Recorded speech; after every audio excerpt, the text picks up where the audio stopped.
It's Friday the 13th. And I think you know what that means. Surprise. Find out why the owner of a local haunted attraction says slaughter and laughter are connected. Those in the cycling community are sounding the alarm about bike thefts, how easy it is to steal a bike and what you can do to protect your bike from thieves. The sad truth is, if someone really wants to steal your bike and they have the tools and the know-how, they can do it. The ACLU says it shouldn't be against the law to ask for help.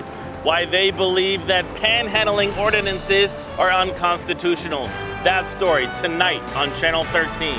There are two competing visions as to what should happen to a key piece of real estate in the downtown area. What Hubble wants to do, what the feds want to do, and how it could impact the city. Fire officials rescue a motorcyclist from being trapped underneath an SUV after that motorcyclist was hit and dragged some 300 feet. We speak with a woman who saw and heard the accident. This is the dreaded drain at 47th and Holcomb. People who live in this area are sick and tired of their homes being flooded. What they have to say to the city and how the city responds. Hear from the towing company that removed most of the cars that were involved in that 50-car pileup near Ames. And we speak with a woman who was involved in the wreck.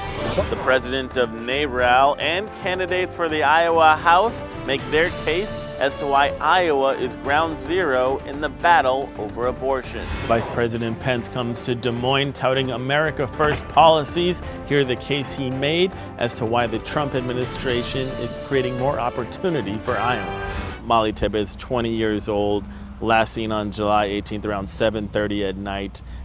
She had gone jogging around the community of Brooklyn, where she's from. She had been staying at the home of her boyfriend, Dalton Jack, and was dog sitting for him. Of course, she did not respond to his messages. She did not show up for work the next day.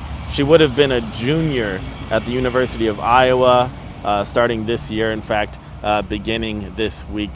So this whole tragic, mysterious disappearance that happened over a month ago has really just captured the attention of the whole nation, really. And hopefully today we can finally get some answers as to what exactly happened. Megan, back to you.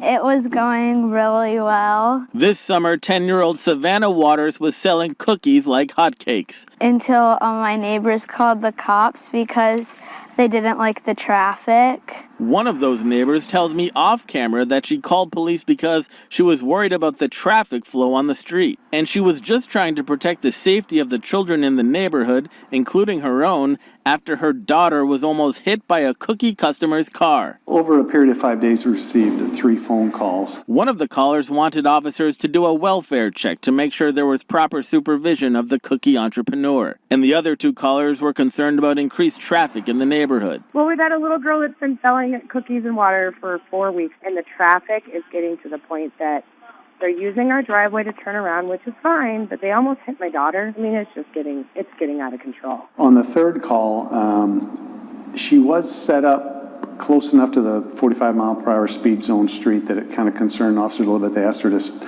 maybe go further back from the curb or maybe go into the driveway of her home. Which is what Savannah did. But she says that change of location to a less visible spot a couple of blocks away from the intersection hurt her business. And her feelings were hurt by what her neighbors did. I just wish that we could have known first because we didn't know anything. And it's just hard to believe that they didn't come talk to my mom first. Savannah's mother, Cara, who bakes the cookies that her daughter sells, is overwhelmed by the whole controversy and all of the attention it has attracted. It hurts. I don't want attention, and I am not a bad person, and I am a good mom, and I would never risk, and I didn't know anything that anyone was bothered. And so I just wish they would have come to me instead of making it all of this, all of this. In Cedar Falls, Mike DaSilva, Channel 13 News.